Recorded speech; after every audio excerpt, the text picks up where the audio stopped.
There are people who chase power, and then there are people who learn how to stand quietly next to it. Jeffrey Epstein was not a president.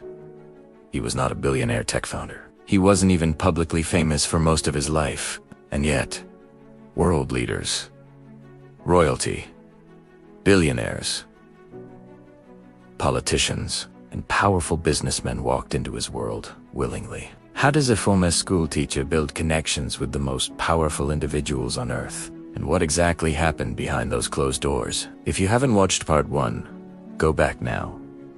Because today we uncover how influence, money, and access built one of the most disturbing networks in modern history. Most people assume Epstein gained power because of money, but the truth, money came after access. Epstein understood one psychological truth.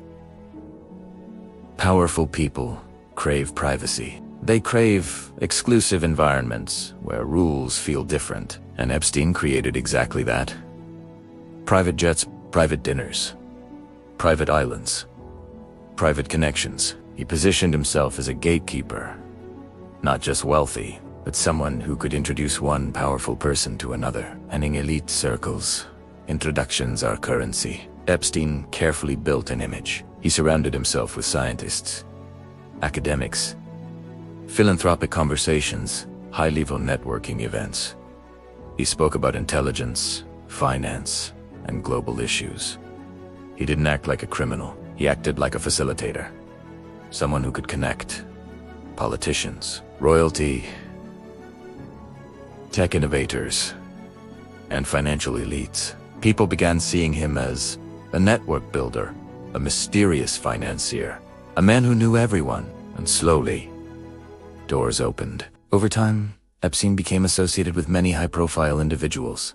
This included business leaders, members of royal families, and political figures across different parties. Publicly known connections included individuals such as Donald Trump, who was photographed with Epstein during social events in earlier years, former US President Bill Clinton, who was reported to have flown on Epstein's aircraft for certain trips, Prince Andrew, whose relationship with Epstein later became highly controversial and widely reported, and numerous wealthy investors, CEOs, and global elites. Being photographed or socially connected does not automatically imply involvement in wrongdoing.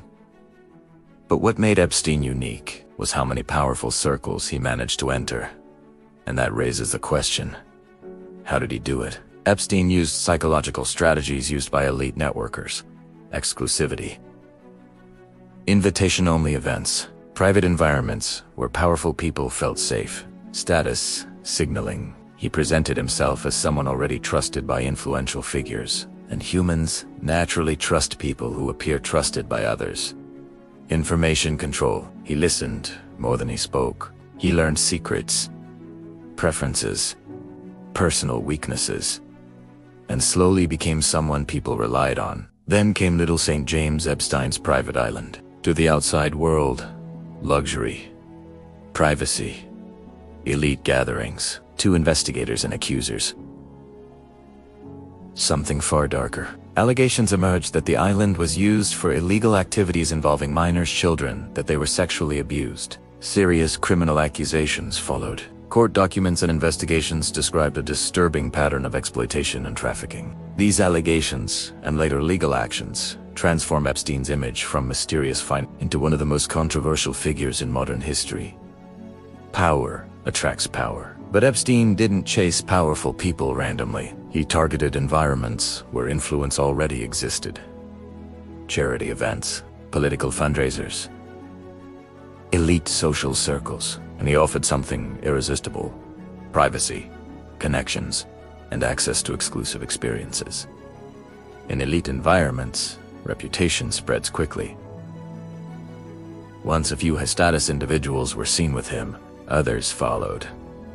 Because if powerful people trust someone, others assume they should too. Even today, many questions remain unanswered. How deep were these relationships? And how did Epstein maintain influence despite growing allegations over the years? His story is not just about crime, it's about power, influence, and the dangerous intersection between wealth and accountability.